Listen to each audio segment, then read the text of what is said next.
Pour soutenir la chaîne, buy me a coffee. Merci. Des fleurs pour Algernon.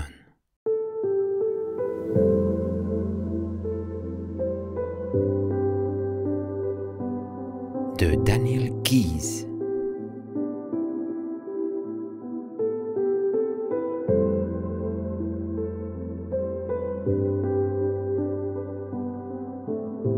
Douzième partie. Compte rendu numéro 15. 12 juillet. Nemur, Strauss, Burt et quelques autres m'attendaient dans le bureau du service psycho. Ils ont essayé de me donner l'impression d'être le bienvenu, mais je vis combien Burt était anxieux de reprendre Algernon, et je la lui remis. Personne ne dit rien, cependant je savais que Nemur ne me pardonnerait pas de sitôt d'être passé par-dessus lui et de m'être mis en rapport direct avec la fondation. Pourtant, c'était nécessaire. Avant de revenir au collège Beekman, il me fallait être assuré qu'il me permettrait de me livrer à une étude indépendante de l'expérience. Trop de temps serait perdu si je devais rendre compte à Nemur de tout ce que je ferais. Il avait été avisé de la décision de la fondation, et son accueil fut froid et guindé. Il me tendit la main, mais sans aucun sourire. « Charlie, dit-il, nous sommes tous contents que tu sois revenu et que tu travailles avec nous. Jason m'a appelé et m'a dit que la fondation te chargeait de recherche dans le cadre de notre programme. Notre groupe et le laboratoire sont à ta disposition. Le centre de calcul par ordinateur nous a assuré que tes travaux auront la priorité. Et si bien entendu je peux t'aider en quoi que ce soit... » Il faisait tout son possible pour se montrer cordial, mais je pouvais lire sur son visage qu'il était sceptique. Après tout, quelle expérience avais-je de la psychologie expérimentale? Que savais-je des techniques qu'il avait mis tant d'années à mettre au point? Bah, comme je le disais, il semblait cordial et disposé à suspendre son jugement. Il ne pouvait guère faire autrement pour le moment. Si je n'arrive pas à fournir une explication du comportement d'Algernon, tous ses travaux s'en iront à volo. Mais si je résous le problème, toute l'équipe en aura le bénéfice avec moi. J'allai au labo où Burt observait Algernon dans l'une des boîtes à labyrinthe compliquées. Il soupira et secoua la tête. Elle a beaucoup oublié. La plupart de ses réactions complexes semblent avoir été effacées. Elle résout les problèmes à un niveau beaucoup plus élémentaire que je ne m'y serais attendu. Que voulez-vous dire? Eh bien, auparavant, elle pouvait résoudre des systèmes simples. Dans ce labyrinthe à fausses portes, par exemple. Une porte sur 2, une sur 3, les portes rouges seulement ou les portes vertes seulement. Mais maintenant, elle a fait ce parcours 3 fois et continue de procéder par tâtonnement positif ou négatif. Est-ce que cela ne tient pas à ce qu'elle a été absente du laboratoire pendant si longtemps? Cela se pourrait. Nous allons la laisser se réhabituer aux choses et nous verrons demain comment elle s'en tire.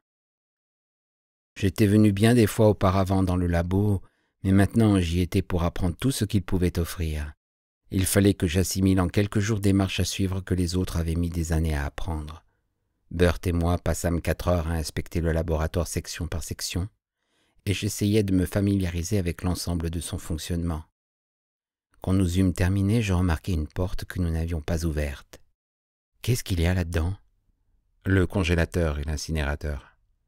Il ouvrit la lourde porte et donna la lumière. Nous congelons les spécimens avant de les mettre dans l'incinérateur. En arrêtant la décomposition, cela nous permet de diminuer les odeurs. Il se tourna pour s'en aller, mais je restai là un instant. « Pas Algernon, dis-je. Écoutez, si... Et quand... Je veux dire que je ne veux pas qu'elle soit jetée là-dedans. Vous me la donnerez. Je m'occuperai d'elle moi-même. » Il ne rit pas.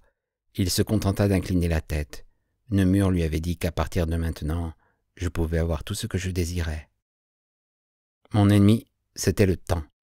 Si je devais trouver les réponses qui me concernaient, il fallait que je me mette immédiatement au travail. J'obtins de Burt des listes d'ouvrages et des notes de Strauss et de Nemur. Puis en sortant, il me vint une étrange idée. « Dites-moi, » demandai-je à Nemur, « je viens de jeter un coup d'œil sur l'incinérateur dont vous vous servez pour vous débarrasser des animaux d'expérience. Qu'avez-vous prévu pour moi ?» Ma question lui donna un coup de masse. « Que veux-tu dire ?» Je suis certain que depuis le début, vous avez envisagé toutes les possibilités. Alors, qu'est-ce qu'on fait de moi? Comme il restait muet, j'insistais. J'ai le droit de connaître tout ce qui se rapporte à l'expérience, et mon avenir s'y trouve inclus. Il n'y a pas de raison que tu ne le saches pas. » Il marqua un temps et ralluma une cigarette déjà allumée. « Tu comprends que, bien entendu, nous avions dès le début les plus grands espoirs de permanence. Et nous les avons encore. Nous les avons absolument. »« J'en suis sûr, » dis-je. Te prendre pour cette expérience était naturellement une grave responsabilité. Je ne sais pas ce dont tu te souviens ni tout ce que tu as pu reconstituer des débuts de ce projet, mais nous nous sommes efforcés de te faire comprendre qu'il y avait un gros risque, que ce ne soit que temporaire. J'ai noté cela dans mes comptes rendus à l'époque, quoique je n'ai guère compris alors ce que vous vouliez dire par là. Mais cela est à côté de la question, étant donné que j'en suis conscient maintenant. Bon, nous avons décidé de prendre ce risque avec toi, poursuivit-il, parce que nous estimions qu'il y avait très peu de risque de te causer un dommage sérieux, alors que nous étions sûrs d'avoir une grande chance de te faire un certain bien. Vous n'avez pas à vous justifier de cela. Mais tu comprends que nous devions obtenir l'autorisation d'une personne de ta proche famille. Tu n'étais pas en état de donner toi-même ton accord à ce sujet. Je sais tout cela. Vous voulez parler de ma sœur, Norma. Je l'ai lu dans les journaux.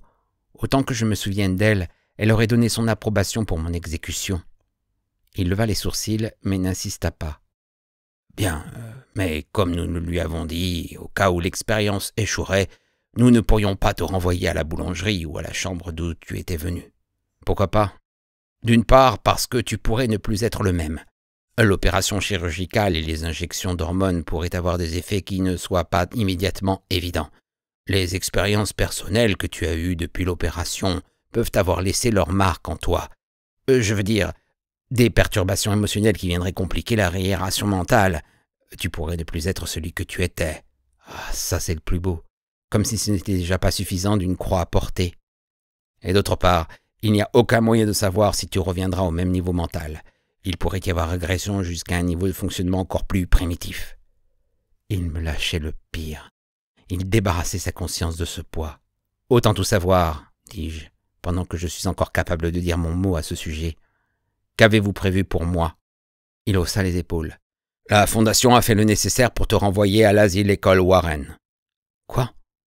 Cela était une clause de l'accord avec ta sœur, à savoir que tous les frais d'hospitalisation seraient pris en charge par la Fondation et que tu recevrais une allocation mensuelle destinée à couvrir tes besoins personnels tout le reste de ta vie. Mais pourquoi là? Je me suis toujours débrouillé tout seul hors de l'asile, même quand ils m'y ont envoyé après la mort de mon oncle Herman. Donner a réussi à me faire sortir immédiatement pour travailler et vivre dehors. Pourquoi devrais-je y retourner? Si tu peux te débrouiller tout seul au dehors, tu n'auras pas à rester à l'asile. Les malades légers ont la permission de vivre à l'extérieur, mais nous avons dû prendre ces dispositions pour toi, simplement au cas où... Il avait raison. Je n'avais à me plaindre de rien. Ils avaient pensé à tout. L'asile Warren était l'endroit le plus logique, le grand congélateur où je pouvais être mis de côté pour le restant de mes jours. « Au moins ce n'est pas l'incinérateur, » dis-je. « Comment ? » ?»« Rien, une plaisanterie personnelle. » Puis une pensée me vint. « Dites-moi, est-il possible de visiter l'asile Warren ? Je veux dire, de parcourir l'établissement en regardant tout comme un visiteur. » « Oui, je crois qu'ils reçoivent constamment des gens qui y vont en visite organisée, une manière de relation publique en quelque sorte. Mais pourquoi ? Parce que je veux voir. Il faut que je sache ce qui va m'arriver pendant que j'ai encore suffisamment d'influence pour pouvoir faire quelque chose. Voyez donc si vous pouvez arranger cela aussitôt que possible. » Je remarquai qu'il était perturbé par mon idée de visiter l'asile Warren, comme si j'avais commandé mon cercueil pour m'y installer avant de mourir. Cependant, je ne peux le blâmer de ne pas comprendre que, pour découvrir qui je suis réellement, le sens de toute mon existence, il me faut connaître les possibilités de mon avenir aussi bien que mon passé, à savoir où je vais aussi bien que où j'ai été. Quoique nous sachions tous qu'au bout du labyrinthe se trouve la mort, mais cela, je ne l'ai pas toujours su. Il n'y a pas si longtemps, l'adolescent qui était en moi pensait que la mort ne pouvait arriver qu'aux autres. Je vois maintenant que le parcours que j'ai choisi dans ce labyrinthe m'a fait ce que je suis. Je ne suis pas seulement un être, mais aussi une manière d'être, une manière parmi bien d'autres, et de prendre conscience des couloirs que j'ai suivis et de ce qui me reste à apprendre m'aidera à comprendre ce que je deviens. Ce soir-là et les jours suivants, je me plongeai dans des manuels de psychologie, clinique, personnalité, psychométrie, éducation, psychologie expérimentale, behavioriste, gestaltiste, analytique fonctionnel, dynamique, organiciste et tout le reste des écoles, des groupes, des systèmes de pensée anciens et modernes. Ce qui est déprimant, c'est de découvrir à quel point, en formulant les idées sur lesquelles ils fondent leur concept de l'intelligence humaine, de la mémoire et de la faculté d'apprendre, nos psychologues prennent leur désir pour des réalités. Faye veut venir visiter le labo, mais je lui ai dit non. Je n'ai pas du tout envie maintenant qu'Alice et Faye se rencontrent. J'ai suffisamment de soucis sans cela.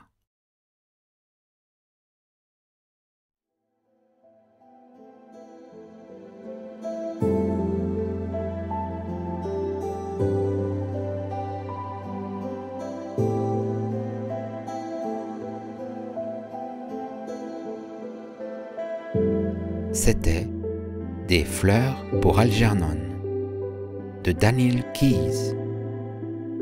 12e partie.